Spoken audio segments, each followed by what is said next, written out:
मैं तुहाडा वीर नियाज़ अहमद, तुसां वेख रहे हो मेरा यूट्यूब चैनल नियाज़ अहमद 707। मेरे सब दोस्त खैर खैरियत नाल सो, तुहाडी दुआवां नाल मैं ठीक हाँ अलहमदुलिल्लाह। तो जी भाई जान, अज माशाल्लाह असी 3 ट्रैक्टर लैते रेत वाले खड्डे ते पहुँचे। तो ड्राइवर मेरे नाल ने मेरे भाई सलीम भाई फोरमैन साहब, उस तो बाद आसिफ भाई। तो मैं तुहाडे सामने रूसी के सामने खड़ा, ताकि मैं रूसी चलाना इस वास्ते ये सामने खड़ा। उसकी बैक साइड ते 16 फुटा ट्राला तुहानूं नज़र आ रहा, मिट्टी वाला भरो होया रेत का।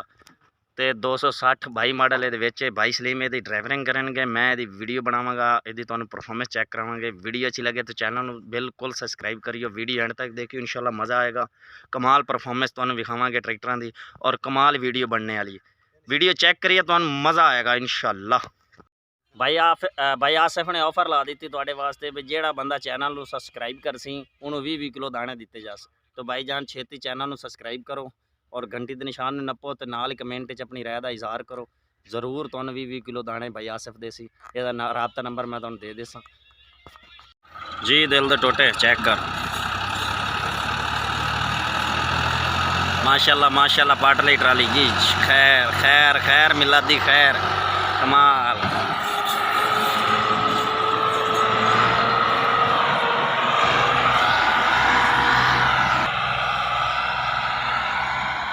पता नहीं उन्हें चढ़ाई चढ़ेगा या नहीं।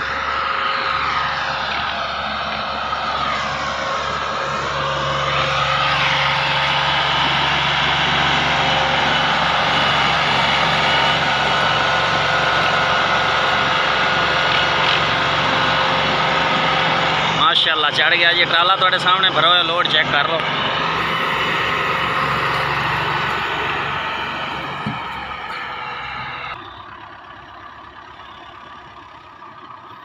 मैं आखिर हरा बन गया।